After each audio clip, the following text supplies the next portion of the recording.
ఓం సాయిరామ్ అండి. ఎవరో ఏదో చెప్పారని మనం బాబావారి దగ్గరికి దూరం అవ్వడానికి మనం ఎప్పుడు కూడా ఉండొద్దండి. బాబావారి దగ్గర అవ్వడానికి, బాబావారి దగ్గరికి మరింత ప్రేమను పెంచుకోవడానికి బడే బాబా గుర్తుపెట్టుకోవాలి. మనం కాకా సాహెబ్ దీక్షిత్ ఈరోజు బాబాతో ఉన్నటువంటి అనేక మంది భక్తులను మనం గుర్తుపెట్టుకోవాలి. కృతజ్ఞత అనేటువంటిది ఎలా ఉండేటటువంటిది మనం సాయినాథుని సమాధి తర్వాత మళ్ళీ కాకా సాహెబ్ దీక్షిత్ తన యొక్క సంపాదన మొదలైంది, అన్నీ మొదలయ్యాయి.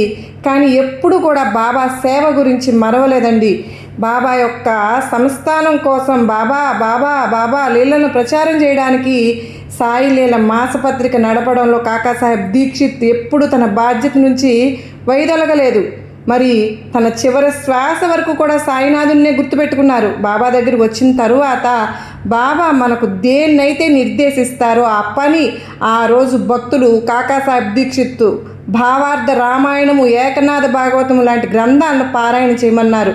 ఒకవైపు కొడుకు హాస్పిటల్లో ఉంటాడండి, కానీ డాక్టర్ ఉదయాన్నే రమ్మంటే ఏం చేశారంటే తెలుసా, నేను ఉదయాన్నే రాలేను, 10 గంటల తర్వాత కానీ వస్తాను అంటారు.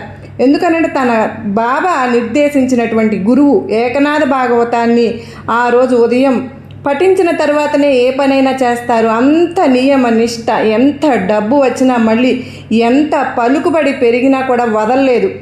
సాయినాథుడు నిర్దేశించేటటువంటి దాన్నే చేశాడు. తను ప్రతి వారంలో కూడా ఒక్కసారైనా సరే షిరిడీకి వెళ్ళేటటువంటి వాళ్ళు, ఎందుకంటే ఆ రోజు సంస్థానానికి పెద్దగా నిధులు లేవు, పెద్దగా ఏమీ లేవు. అటువంటి సందర్భంలో సంస్థానాన్ని ఏ విధంగా మెరుగుపరచాలి, అక్కడ పనితీరుని ఏ విధంగా మెరుగుపరచాలి, ఇవన్నీ కూడా పరిశీలించడానికి తన పనులతో పాటు ఇది కూడా ఒక బాధ్యతగా తీసుకున్నారు కాకాసాహెబ్ దీక్షిత్. కొన్ని అంటే గొప్ప ఆస్తులు ఉన్నాయి ఆయనకి, అయినా సరే బాబా యొక్క పనిని ఎప్పుడూ నిర్లక్ష్యం చేయలేదు. ఎవరు కూడా నిర్లక్ష్యం చేయలేరు. మనం చూద్దామండి, చావిడి ఉత్సవం జరుగుతుంది అంటే ఇవాళ రోజున తాత్యా కోతే పాటిల్ ఆ ఊర్లో ఒక 10 మంది గొప్ప వ్యవసాయం చేసేవాళ్ళు, ఒక ఆసాం ఆయన. కానీ ఆ రోజు పెళ్లి కన్నా ముందు ఇంకోటి ఉన్న ఏదన్నా సరే చావిడి ఉత్సవం జరుగుతుంది అంటే సాయంత్రం 6-6:30 వరకు షిరిడీ రావాల్సిందే.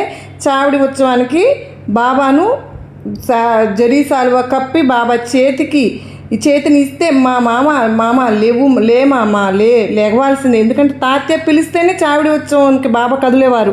అలాంటి నిబద్ధత కలిగి ఉంటారు. అది సాయి భక్తి అంటే. ఎవరు మారలేదు.